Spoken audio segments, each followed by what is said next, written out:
bem-vindos à nossa igreja. Que bom que você escolheu estar aqui. Eu gostaria de fazer algo hoje. Eu sei que, de certa forma, vai ser um pouco difícil, mas ao mesmo tempo vai ser fácil. Ao mesmo tempo vai levar você a uma reflexão, mas ao mesmo tempo vai levar você a experimentar algo importante na sua vida. Vou tentar fazer isso da melhor forma possível e da maneira mais simples possível. Eu gostaria de pedir que você acompanhe comigo o título dessa mensagem hoje, Experimentando Viver a Perfeição Cristã. Talvez é uma coisa que você não tenha nunca ouvido, ou se ouviu, não esteja desfrutando ou experimentando. E para nos ajudar a entender isso, eu gostaria de convidar você a abrir conosco Hebreus capítulo 9, versículo 23 a 28. Eu queria que você abrisse a palavra de Deus, mas também, se você quiser acompanhar, você pode acompanhar aqui no telão, que vai estar aqui no telão também. Tá bom? Hebreus capítulo 9, versículo 23 a 28.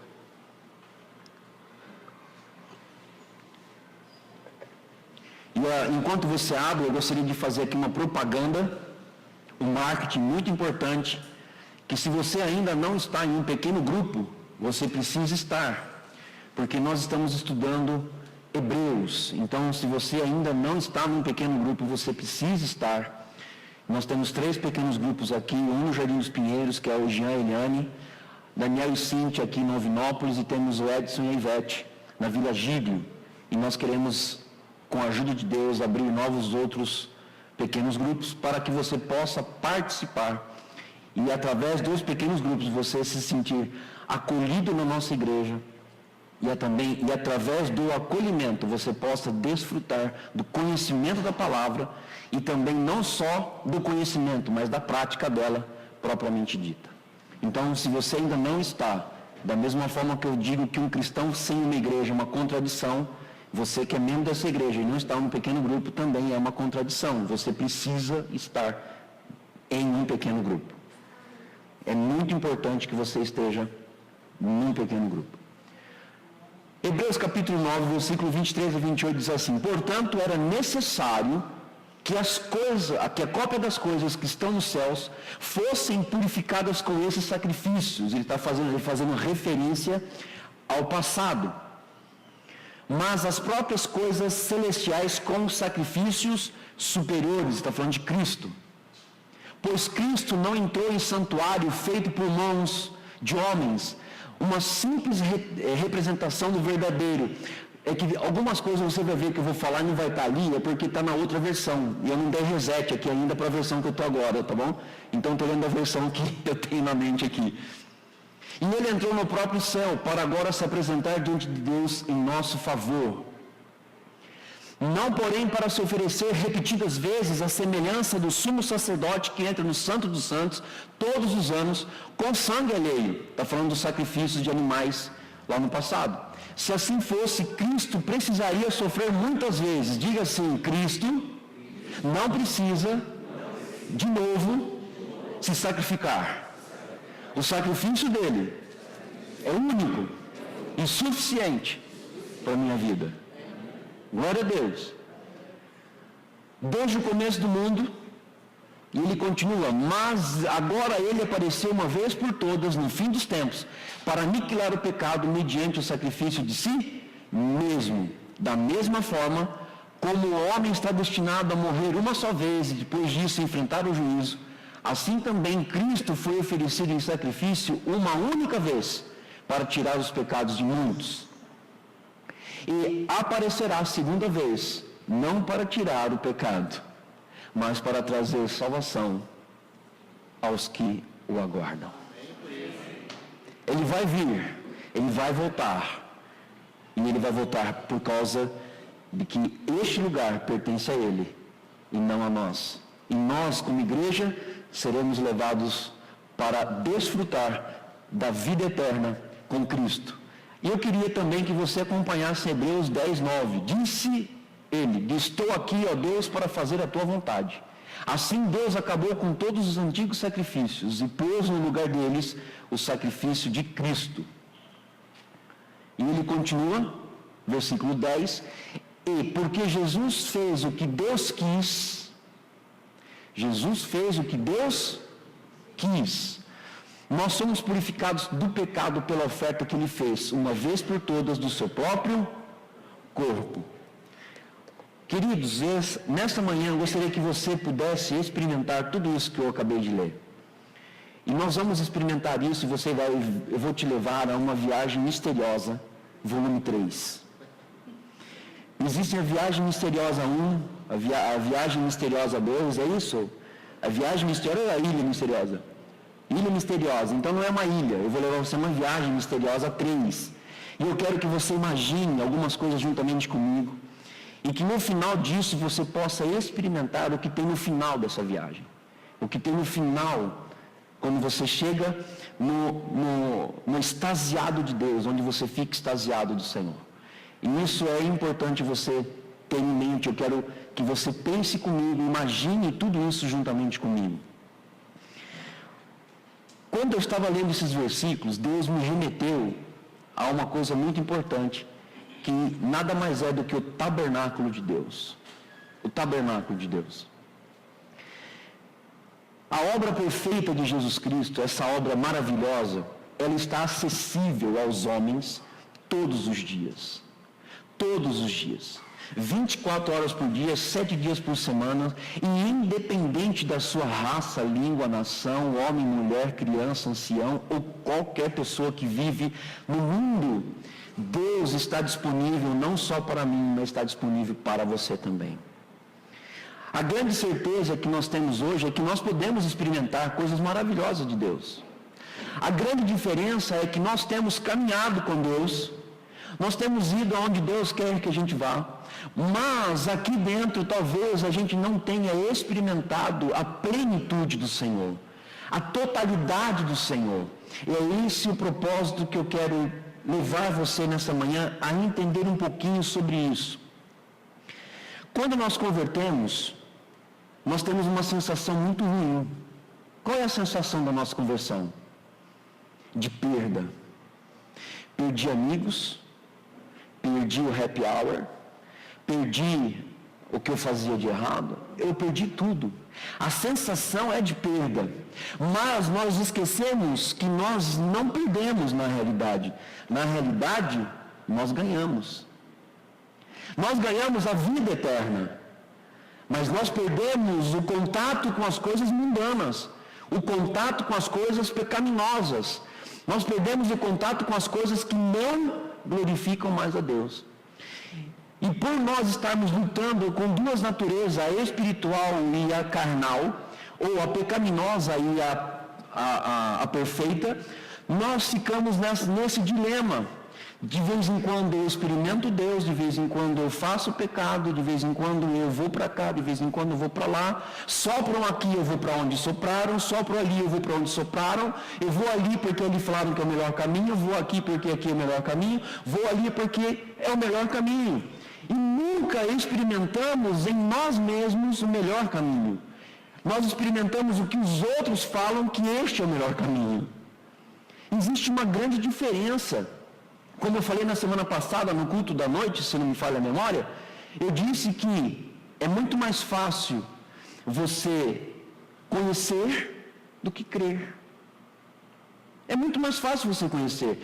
E essa dificuldade que nós temos entre crer e conhecer faz com que eu não consiga experimentar Deus em sua plenitude. Eu fico experimentando o que os outros têm experiência. Eu vou ali porque o pastor teve uma experiência ali. Jesus, que experiência que esse homem teve, eu quero ter igual. Essa experiência é minha, não é sua. Eu quero conduzir você a ter uma experiência parecida comigo, ou melhor do que a minha, mas nunca igual a minha. E o que leva hoje o mundo a se perder um pouco entre esse experimentar de Deus e viver a plenitude de Deus é exatamente isso, de nós estarmos sempre olhando. Nossa, eu quero experimentar o que aquele irmão tem, não. Aquele irmão ali, olha, meu Deus, eu quero o que ele tem, eu quero aquilo lá. Só que a experiência dele é particular dele, não é sua. E muitas vezes nós somos enganados por causa disso. E isso nos leva a uma escravidão. Segundo a ética e a moral, ela diz o seguinte: a vida cristã um dia foi normal, a escravidão um dia foi normal. Para a ética e a moral, no tempo da escravidão, era normal você ter escravo.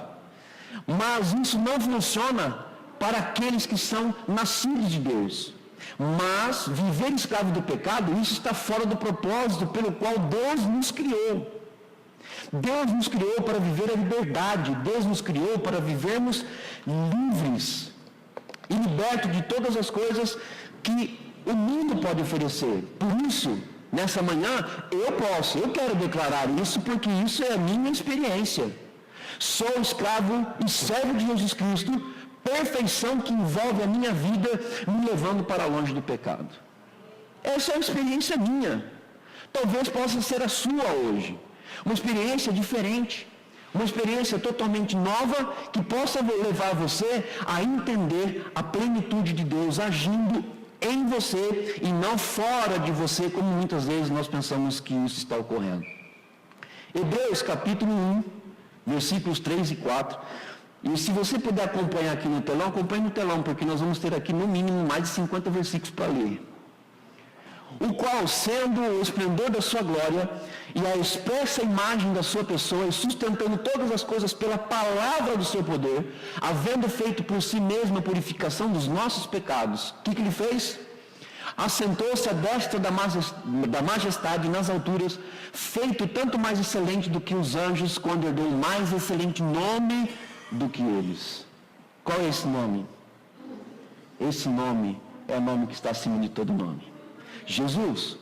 Esse nome é o nome que todo joelho há de se dobrar e toda língua há de confessar: Jesus Cristo é o Senhor. E Jesus, ele está onde? Assentado à direita de Deus Pai Todo-Poderoso. Mas também está vivendo dentro da minha vida, porque o Espírito me dá essa liberdade, porque ele me convenceu do pecado, da justiça e do juízo. E ele habita hoje em meu coração, Jesus, e eu quero ter experiências com esse homem, com essa pessoa, porque essa pessoa vai me fazer com que eu seja muito mais do que vencedor. Usamos muitas vezes aquele versículo: somos mais do que vencedores. Mas o que significa isso? A gente tem que entender esse versículo no seu contexto pleno e não só nessa parte. Eu posso todas as coisas naquele que me fortalece, desde que Jesus esteja habitando na sua vida, meu irmão. Desde que você esteja obedecendo os princípios divinos, desde que você esteja obedecendo os princípios da palavra de Deus, senão você não pode nada, não. Porque não existe compactuação do que Deus quer fazer com aquilo que você está vivendo fora do princípio de Deus. Não tem como. Água e óleo não se misturam, pecado e Jesus não se misturam. Por isso, nesta manhã, seja liberto. Liberte-se disso. Liberte-se das coisas que te atrapalham e corra a jornada que Deus preparou para você. Corra para aquilo que você tem para fazer aqui na face da terra. Porque os tempos estão maus, estão acabando, está acabando esse tempo. E muitas vezes nós não queremos, eu não quero ir para a glória, eu não quero ir para a vida eterna sem experimentar Deus aqui. E ver o que Deus quer fazer na minha vida aqui. Você percebe o quanto nós temos que aprender, o quanto nós temos que ainda estudar sobre isso? E este nome está acima de todo nome, é Jesus Cristo. Quando você fala eu sou de Jesus, você faz parte de uma nova aliança. E essa nova aliança, ela é perfeita. E quando nós lemos esse versículo, também podemos declarar que Jesus, ele está acima de qualquer coisa. Ele está acima de cerimônias, ele está acima de rituais, ele está acima de campanhas, ele está acima de qualquer coisa que você faça para experimentar Deus. Não tem como experimentar Deus se não for por Jesus. Não tem como você criar meios humanos para experimentar Deus. Só existe um meio: palavra. Palavra. É a palavra de Deus que dá essa experiência. Em Cristo existe a perfeição, e glória a Deus por isso. Na nova aliança, eu declaro em Hebreus 10:1 o seguinte: no qual vontade temos sido santificados pela oblação do corpo de Jesus, feita uma única vez. Está falando do sacrifício de Cristo. Olha, o sacrifício de Cristo já fez tudo o que precisava para que você hoje pudesse ter uma experiência com Deus. E se eu fizer uma enquete agora, o que acontece? Talvez você vai responder sim, dependendo da pergunta. E talvez você vai responder não. Se eu perguntar para você assim, você quer ter uma experiência com Deus hoje? Amém aqui, amém ali, amém aqui, lá no fundo. Uns levantam a mão, outros levantam as duas, outros levantam o pé porque está desejoso dessa experiência. Você só pode ter experiência quando você entender a perfeição de Cristo disponível para a sua vida. Olha o que diz em Hebreus 6:1. Pelo que, deixando os rudimentos da doutrina de Cristo, prossigamos até a perfeição, não lançando de novo o fundamento do arrependimento de boas obras, de obras mortas e de fé em Deus. Sabe o que ele está falando aqui? Uma coisa simples. Para de você querer fazer algo para ter experimentar Deus. A única maneira de você experimentar Deus é fazendo o que Deus pediu para você fazer. Ter intimidade. Ter intimidade. A intimidade leva a isso. A intimidade leva a nós experimentarmos Deus em sua plenitude. Você só precisa se arrepender do pecado que você comete. Fora isso, você não precisa ficar pedindo perdão, arrependimento de nada, não, meu irmão. Você já é livre. Eu sou livre. Glória a Deus por isso. Aí eu quero desenvolver com você um pensamento do tabernáculo. Eu já preguei isso aqui uma vez. Quem lembra que já preguei sobre o tabernáculo aqui? Oh, glória a Deus. 1, 2, 3 só. Ainda bem que não é repetição, porque é totalmente diferente. Graças a Deus por isso também, né? Eu queria que você prestasse atenção no tabernáculo. O que o tabernáculo simboliza hoje, que nos leva à perfeição ou a experimentar Deus em sua plenitude. Tabernáculo, a simbologia de Jesus Cristo. Deus, como que Deus habitava no passado? Através do tabernáculo. Ele vinha e descia sobre o tabernáculo. Aí o que acontece? O sacerdote entrava pela porta e oferecia sacrifícios e assim por diante, até chegar no lugar santo, depois no lugar santíssimo, e ali tinha um tete a tete com Deus. Tinha ali um bate-papo com o Pai. Naquela época funcionava dessa forma. Naquela época era necessário fazer assim. Hoje, Deus não habita mais nesse tipo de santuário. Ele não habita mais. Porque não é mais necessário isso. Atos capítulo 7, versículo 48, 49 e os 50. Mas o Altíssimo não habita em templos feitos por mãos de homens, como diz o profeta. O céu é o meu trono e a terra o estrado dos meus pés. Ele continua, que casa me edificareis, diz o Senhor, ou qual é o lugar do meu repouso? Porventura não fez as minhas mãos todas essas coisas? Naquela época, o que acontecia? A pessoa, para ter um contato com Deus, não eram todas as pessoas, era um sacerdote. E ele entrava dentro do tabernáculo, e ali ele tinha processos para serem feitos. Ele levava o pecado do povo até o altar de sacrifícios, até a bacia de águas, até dentro do lugar santo, até chegar no lugar santíssimo, onde ele tinha ali o contato com Deus. Hoje não precisa mais. Por que hoje não precisa mais? Porque hoje Deus habita em mim e em você. Você é o tabernáculo na terra. Vou dizer isso, entendam isso. Você é o tabernáculo de Deus móvel na terra. Aonde você vai, a presença de Deus vai junto. Aonde você vai, a presença de Deus vai junto. Um salmista descobriu isso quando disse assim: Senhor, de onde me ausentarei do teu espírito? Se desço ao mais profundo do vale, lá tu estás. Se eu subo à mais alta montanha, lá tu estás também. É aí que está o desenrolar de tudo aquilo que nós precisamos entender para termos experiências com Deus. Que aonde você for, Deus está com você. Aonde você está, Deus vai estar. Agora, tome cuidado aonde você coloca o seu lindo pezinho, número 36, 37. E para os homens maiores e grandes, 43. Tome cuidado aonde você vai pôr o pé, porque talvez aonde você vai pôr o seu pé, Deus não vai entrar ali, Deus não vai estar ali. Porque Deus não se contamina com o pecado. Tome cuidado com isso. Tenha cuidado com essas coisas, porque você hoje é a presença do Deus vivo, itinerante na terra. Glória a Deus por isso. Glória a Deus por isso. Hebreus, capítulo 10, versículo 25, diz assim: não deixando a nossa congregação, como é costume de alguns, antes, admoestando-nos uns aos outros, e tanto mais quanto vedes que se vai aproximando aquele dia. Aqui eu quero deixar uma coisa para você. Um erro que as pessoas cometem.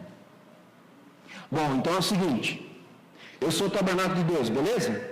Então eu não preciso mais me congregar com ninguém. Eu não preciso de congregação. Eu não preciso estar junto dos irmãos, porque eu sou o que sou. Ah, é? Você não é nada. Se Deus tirar o espírito, você vira um vegetal na terra, presa do inimigo. Existem pessoas que preferem não vir na igreja do que estarem na igreja, congregando com os irmãos. Preste atenção um pouquinho. Eu sou o tabernáculo de Deus. O que eu tenho de melhor eu tenho que passar para as pessoas. O que ele tem de melhor eu tenho que passar para o outro. O que ele tem de experiência ele vai contar para o outro. E isso traz crescimento e unidade no corpo de Cristo. Senão, Deus não teria deixado Cristo morrer na cruz. Porque Cristo morrendo na cruz é a união de tudo e de todas as coisas. Deus Pai, Deus Filho e Deus Espírito Santo, e com todos aqueles que são salvos em Cristo Jesus, formando o seu corpo, edificando o corpo de Cristo. Muitos caem no erro: eu não preciso, eu sou a igreja. Eu sou a igreja. Paulo fala isso, nós somos a igreja. Não somos? Eu não preciso então de congregação, eu não preciso estar na igreja. É um engano. Porque já foi deixado, tanto na antiga aliança como na nova aliança, versículos tais como a lenha fora do braseiro, o fogo fora do braseiro apaga. E sem lenha não tem como criar fogo. E se nós queremos ser uma igreja reavivada ou estar buscando um avivamento, nós precisamos estar juntos, unidos, no mesmo propósito, na mesma dimensão espiritual que Deus quer que nós estejamos. Queridos, nós queremos experimentar Deus. Deus, eu quero experimentar o Senhor dormindo em casa, deixando as coisas em casa. Não! É servir a esse Deus. A prioridade sua aqui na terra é fazer a vontade de Deus. A sua prioridade é cumprir os propósitos de Deus. Só assim você vai experimentar Deus em sua plenitude. Por que eu falo isso, gente? Porque desde quando eu me conheço como gente e me converti, desde 1987 até hoje, eu sempre vivi na igreja. Sempre vivi na igreja. Qual foi o tempo em que eu não consegui viver na igreja? Quando me frustrei no ministério. Porque quem quer ministério se frustra, tá? Pode ter certeza disso. E se você quiser esse lugar aqui em cima, pregando a palavra, eu vou dizer para você: ora muito e pede confirmação pelo menos umas milhares de vezes. Porque não é fácil assumir aqui o lugar que a gente está. Não estou dizendo que você tem que ser igual a mim. Não estou dizendo isso. Mas o que eu estou dizendo é que quando você se dispõe para Deus, Deus age na sua vida. Deus age na sua vida. Nós queremos experimentar Deus, e qual é o melhor lugar para experimentar Deus? Aonde você está. O segundo melhor lugar para você experimentar Deus é na congregação dos santos. Por quê? Se isso não fosse verdadeiro, Deus não tinha instituído a ceia do Senhor. Porque a ceia representa comunhão dos santos. Não é dos santos que vai jogar hoje não é isso não. É dos santos, salvos e remidos pelo sangue do Cordeiro. Aí o que acontece? Nós esquecemos. Em Hebreus ele estava dizendo exatamente isso para o povo que estava o quê? Desvirtuando, ele estava o quê? Tirando a visão correta de congregação. É por isso que eu estimulo você a estar nos nossos cultos, sempre. Porque é aqui que você vai receber alimento para a tua alma. E assim por diante. Uma outra coisa. Existe a porta. Está vendo ali aquele círculo ali, ó? Essa porta, não sei, aqui não dá para ver, mas ali existem algumas cores. Branca, vermelha, azul e várias outras cores. Jesus é a porta. Então tá bom. Para você experimentar Deus, você tem que entrar por algum lugar. E qual é esse lugar? Pela porta. Lembra aquele versículo que diz assim: eis que estou à porta e bato? Jesus, ele está disponível para você, para que você tenha um relacionamento com Ele e que você possa ter experiências fundamentais com Deus. E na porta do tabernáculo existiam cores que representavam os 4 evangelhos, que já simbolizavam a vinda de Jesus Cristo. Olha só o que diz em João, capítulo 10, versículo 9. Eu sou a porta, se alguém entra por mim, salvar-se-á, e entrará e sairá e achará pastagens. O que nós ficamos indignados, eu sou de Jesus. Glória a Deus, eu gosto de Jesus, eu sou apaixonado por Jesus. Mas vive numa sequidão tão grande na alma que é misericórdia. Porque não experimentou a segunda parte desse versículo. Não acha pastagem. Toda ovelha precisa de um bom pasto.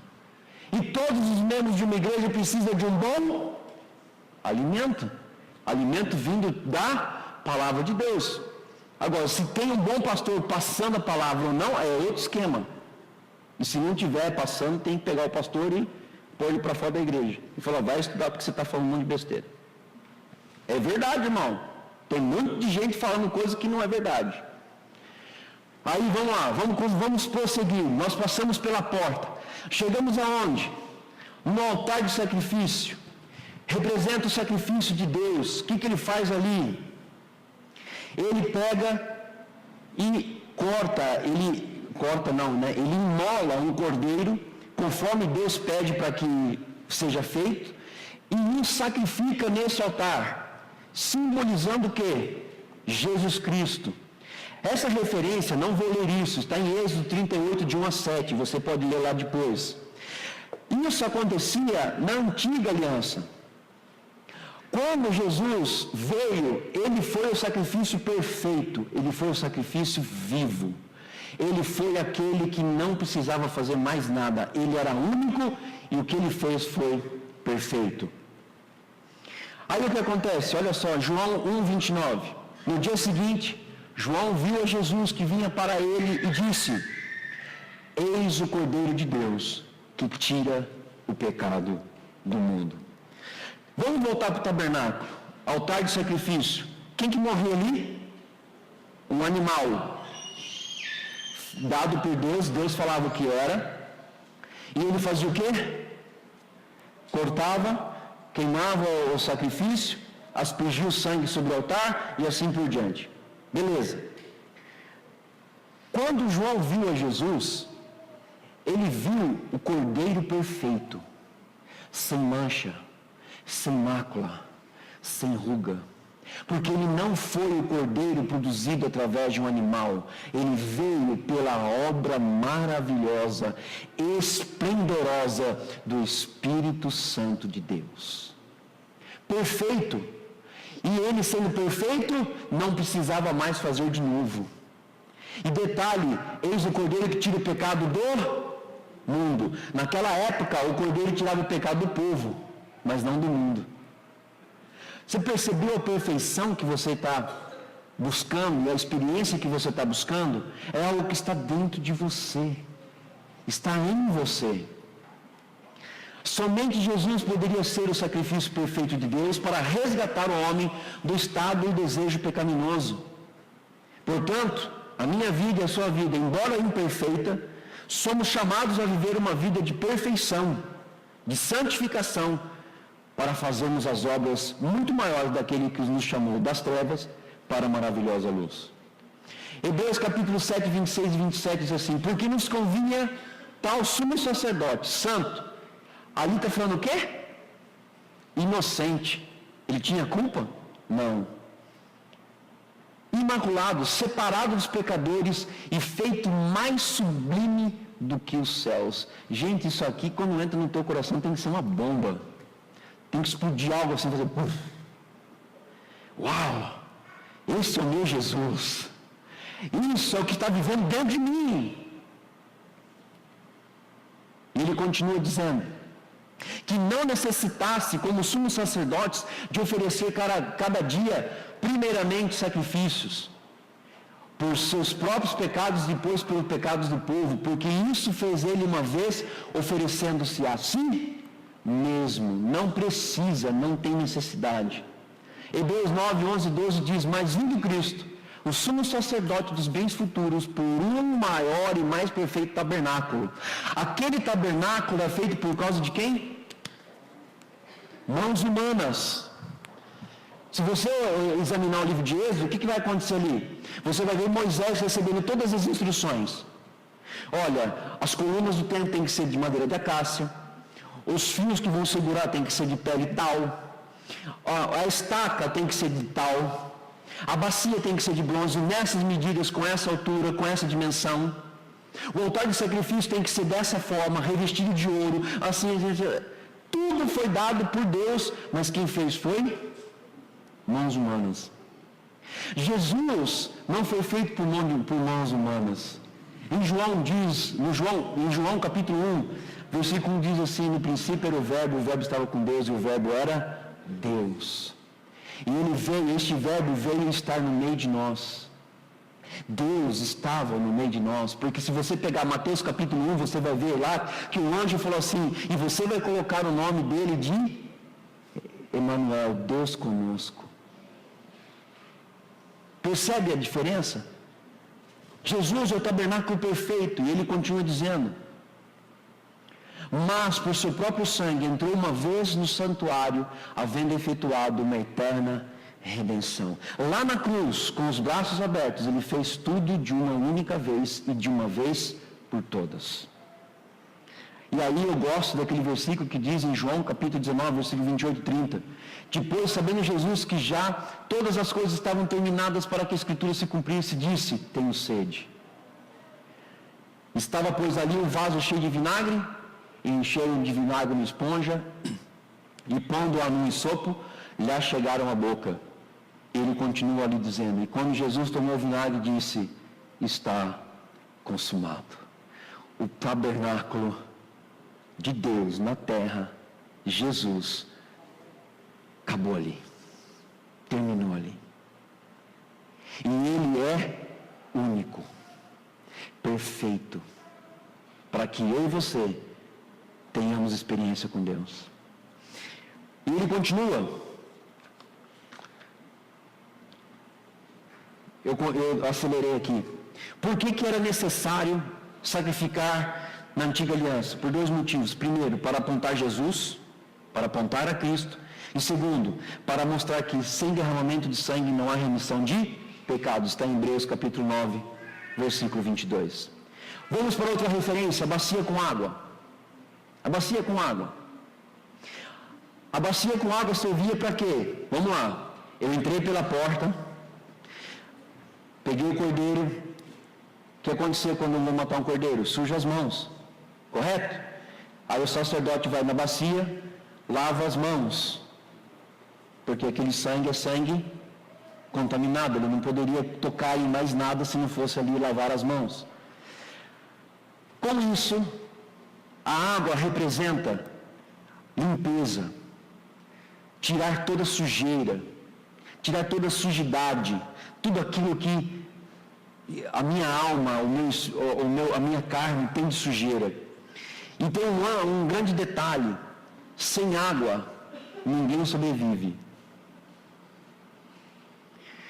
Se você assistir os canais fechados, que são pagos, você vai ver que várias áreas, várias séries de sobrevivência, a primeira coisa que uma pessoa quando chega num lugar precisa fazer para sobreviver? Água. O segundo é fogo. Primeiro é água. Tem que ter água. Por quê? Você pode até passar alguns dias com fome, mas sem água você está fadado e você já está condenado à morte. Nós temos aqui doutores na área de saúde. O nosso corpo é constituído pelo menos de 75% de água. Então você precisa de água. E o que isso representa para nós hoje? O que está em João 7:37. E no último dia, o grande dia da festa, Jesus pôs-se em pé e clamou, dizendo: se alguém tem sede, venha a mim e beba. Para experimentar Deus, você não pode chegar com sede. A sede já tem que ter saciado.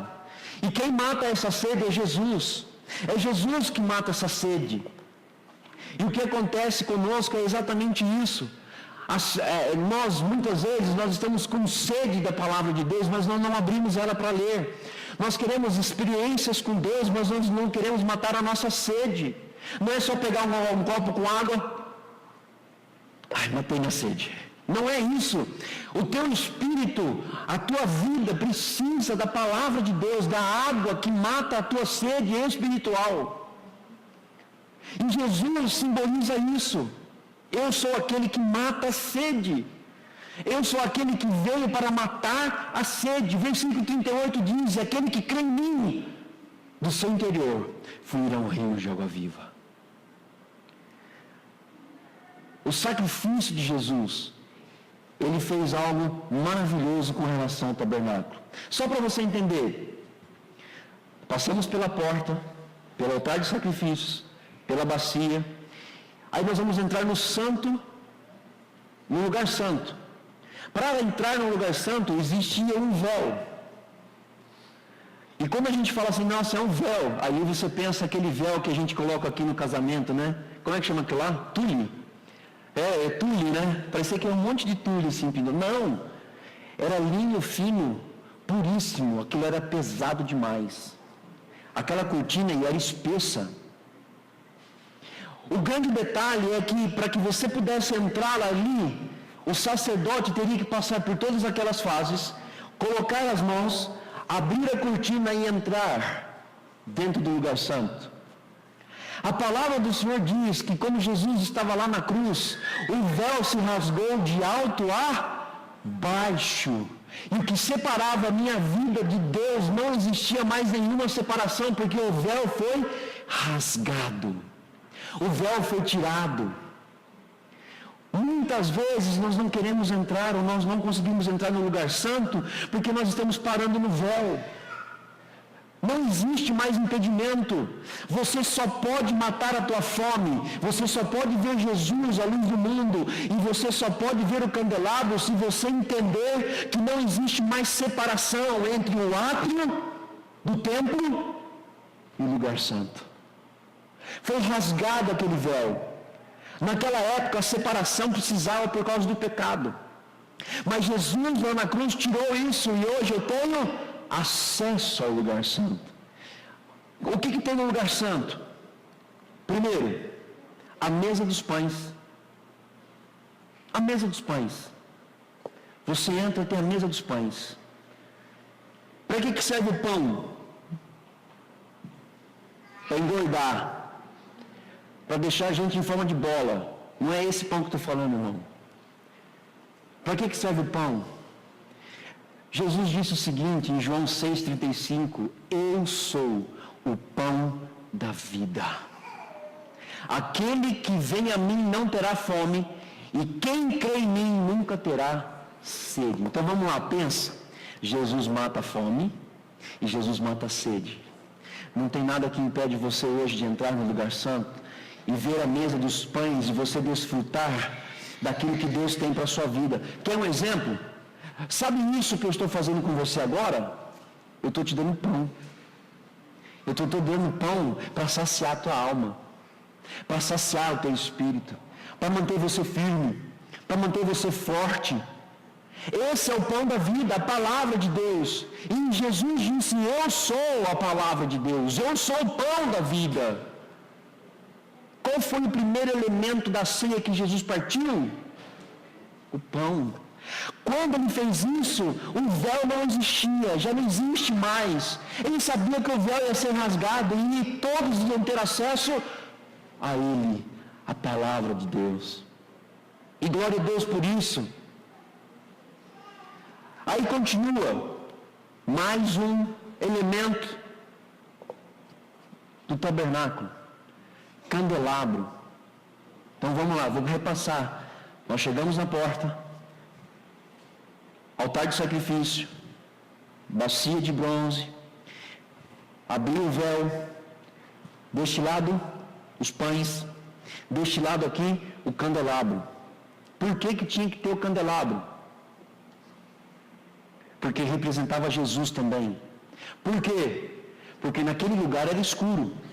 Então precisa do candelabro. O candelabro são sete pontas, e dentro dessas 7 pontas, toda essa parte que você vê aqui, toda essa parte aqui do central e todas as hastes eram cheias de azeite e com um pavio para que mantesse o lugar aceso. Isso simbolizava Jesus. Em João 8,12, falou-lhes, pois, Jesus outra vez dizendo: eu sou a luz do mundo. Quem me segue não andará em trevas, mas terá a luz da vida. Glória a Deus por isso. Isso tem que estar mexendo na sua vida de alguma forma ou de outra. Quem está em Cristo e quem vive em Cristo não vive mais nas trevas, mas na luz. Anda na luz. E o candelabro estava ali para alumiar, não sei se poderia usar esse termo, para alumiar todo o lugar santo. E logo depois disso, você vai ver que em Salmo capítulo 119, versículo 105, o salmista já falava: lâmpada para os meus pés é a tua palavra e luz para os meus caminhos. Se não houvesse luz dentro do lugar santo, o sacerdote ia ficar perdido. Ele não sabia o que eu faço agora, é aqui, ali ou acá? O que eu faço? Não sei, estou no escuro. No tabernáculo, no lugar santo, representa a pessoa de Cristo. João capítulo 9, versículo 5 diz assim: enquanto estou no mundo, sou a luz do mundo. Enquanto Jesus estava aqui, ele era a luz do mundo. Ele não está mais. Agora, quem é a luz do mundo? Pode falar alto. A Bíblia. Que legal. O que mais? Hã? Nós, o Espírito Santo. O que mais? Quem é a luz do mundo hoje? Eu sou a luz do mundo. E aonde eu for, as trevas têm que bater em retirada. Aonde eu entrar, as trevas têm que bater em retirada. Porque eu sou a luz do mundo. Eu sou a luz do mundo. O que Jesus disse no Sermão do Monte, Mateus capítulo 5, vós sois a luz do mundo. E não vou ler depois, porque eu não lembro todo o versículo, mas ele fala assim: não se pode esconder uma cidade debaixo de uma candeia e colocar a candeia debaixo do negócio. Não pode. Eu sou cristão.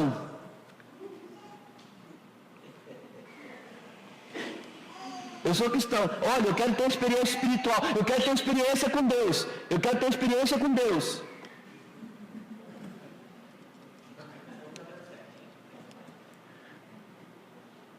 Eu sou a luz do mundo. E a luz tem que brilhar. Tem uma música que diz: brilha Jesus. Não tem essa música? É antiga. Brilha Jesus. Senhor, Jesus já brilhou faz tempo. Agora eu tenho que brilhar. Eu é que tenho que brilhar. É eu que tenho que fazer as coisas mudarem de situação. Uma outra coisa aqui, Um outro elemento, altar de incenso. E aí a gente já começa a entender algumas outras coisas que nós vamos experimentar nessa manhã. Altar de incenso. Vamos lá, vou recapitular para que vocês gravem bem. A porta do tabernáculo você entrou. Altar de sacrifício. Bacia de bronze. Abriu o véu. Mesa dos pães. Candelabro. E o altar de incenso. Você percebe, eu não tenho aqui, mas você percebe que a distribuição dos elementos, altar, bronze e de incenso, é central. Porque incenso, no tabernáculo, representa intercessão, adoração. O que acontecia nesse lugar é que o sacerdote chegava e ali ele intercedia pelo povo. Quem intercedia pelo povo? O sacerdote no tabernáculo. Ele adorava a Deus através do incenso. Hoje, quem intercede por nós é Jesus, aquele que morreu, aquele que ressuscitou e aquele que está à destra de Deus Pai. É Ele que intercede. Hebreus 7:25. Portanto, pode também salvar perfeitamente o que por eles se chegam a Deus, vivendo sempre para interceder por eles. Romanos capítulo 8, versículo 34 diz o seguinte: quem os condenará? Pois é Cristo quem morreu, ou antes, quem ressuscitou dentre os mortos, o qual está à direita de Deus, e também intercede por nós. O único mediador na face da terra que pode interceder por nós é Jesus. Jesus. E por isso é que o sacerdote vinha e adorava aquele momento. E é no centro. É o centro. E se você pegar e olhar na cruz, dá para você ver aqui? A porta, altar de sacrifício, bacia, intercessão, altar de incenso, mesa dos pães e luz do mundo. Aguenta que você vai chegar aqui, que você vai entender. Jesus é que intercede por nós, e Ele intercede de maneira maravilhosa. É neste momento que até aqui o sacerdote faz algo. Agora eu quero que você viaje juntamente comigo dentro desse tabernáculo. Eu conheci a Cristo, eu entrei pela porta. Coloquei a minha vida em sacrifício. Eu falei, eu não quero mais viver para mim mesmo. Eu quero viver por Cristo. Gálatas 2:20 diz o quê? Não sou eu quem vive, mas Cristo vive em mim. Toda a minha sujeira, toda a minha sujidade do pecado foi lavada pela água purificadora. Fui limpo do pecado. O véu que barrava a minha entrada no lugar santo foi tirado. Eu venho nas mesas dos pães e eu mato a minha fome. Eu olho por outro lado, vejo o candelabro, que é a luz do mundo, Jesus representando a luz do mundo, e a luz entra dentro de mim. Não vivo mais nas trevas, vivo na luz. Aí eu começo a interceder a Deus e adorar a Ele, porque eu chego diante do altar de incenso. Tudo isso gera em você esforço e trabalho. E você está lá, adorando a Deus, como você fez hoje de manhã, dizendo, reina em mim, Senhor. Me leva para perto de Ti, Jesus. Oh Deus, Tu és isso, Tu és aquilo, Tu és aquele outro, Tu és. Eu quero ser também. Deus, eu quero ser também. Só que chega uma hora que você é chamado a um lugar santíssimo. Porque o nível de intercessão e a sua adoração te leva a experimentar algo de Deus, o algo mais de Deus. Então preste atenção, uma coisa importante.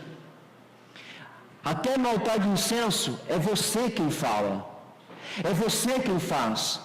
Mas a partir do momento que você decide entrar no lugar santíssimo, ou lugar no santo dos santos, aonde encontramos a arca, e dentro dessa arca, as tábuas da lei, o maná, e a vara de Arão que floresceu. Quando você entra ali, quando você pisa ali, você está dizendo para Deus: eu quero ter um relacionamento mais íntimo contigo.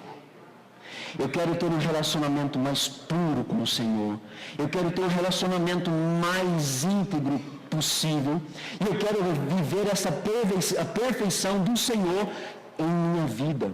Quando você entra neste lugar, é impossível você experimentar este lugar e querer sair dele. Se você está saindo, é porque você não entrou ainda da maneira que tem que entrar. Porque a partir do momento que você entra aqui, e você está recebendo tudo aquilo que Deus tem, você não mais fala. É Deus que fala por você. É nesse momento onde você se rende aos pés do Senhor. Você não fala mais nada. Você não fala uma palavra. Mas os teus ouvidos são abertos para escutar a voz daquele que era, daquele que é e daquele que há de vir. É nesse silêncio que você vê a tua vida sendo transformada. É nesse silêncio que você vê o caráter de Deus, o caráter do Pai sendo fundido no teu caráter de tal forma que você não será mais a mesma pessoa. É onde a essência do Criador encontra-se com a criatura necessitada dessa essência. É neste momento que você recebe transformação. É nesse momento que você recebe o experimentar de Deus. É nesse momento que você vê as coisas que Deus tem para a sua vida. É nessa hora. É nessa hora que você experimenta a perfeição cristã. Você não fala mais. É Deus que fala. A sua personalidade, o seu temperamento é ajustado juntamente com Deus. E os dois se tornam um em Cristo Jesus.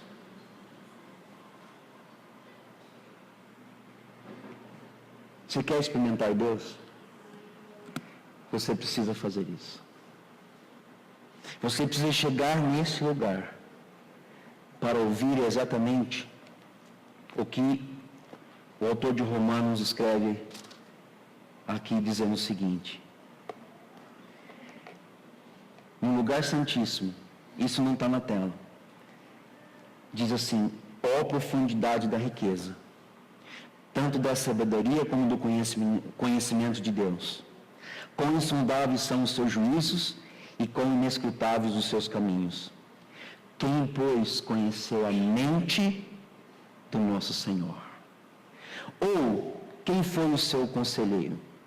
Ou quem primeiro deu a ele para que lhe venha a ser restituído? Porque dele, e por meio dele, e para ele são todas as coisas. A ele a glória, pois, eternamente. Amém. No lugar santo, você começa a entender os caminhos de Deus para a sua vida. Você começa a entender os juízos de Deus, a justiça de Deus, e você começa a desvendar.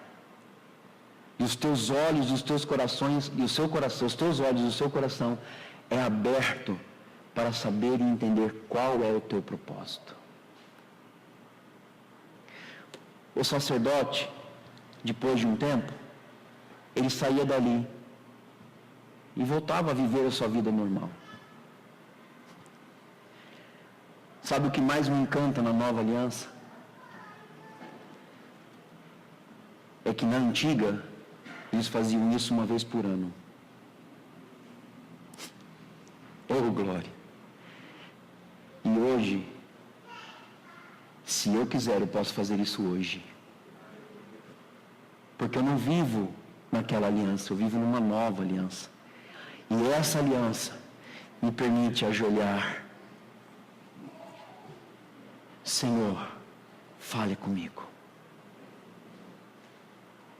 E você em silêncio, sem precisar falar nada, Deus vai falar coisas ao teu ouvido que talvez você nunca tenha ouvido ainda. Por isso, hoje, eu gostaria de falar para você isso, que você possa estar experimentando viver a perfeição cristã. Eu quero fazer uma oração com você, eu quero orar com você. Eu vou dizer para você que eu tenho a minha experiência, mas eu quero dizer para você que você pode ter a sua experiência. Amém? Glória a Deus. Feche seus olhos, nós vamos orar.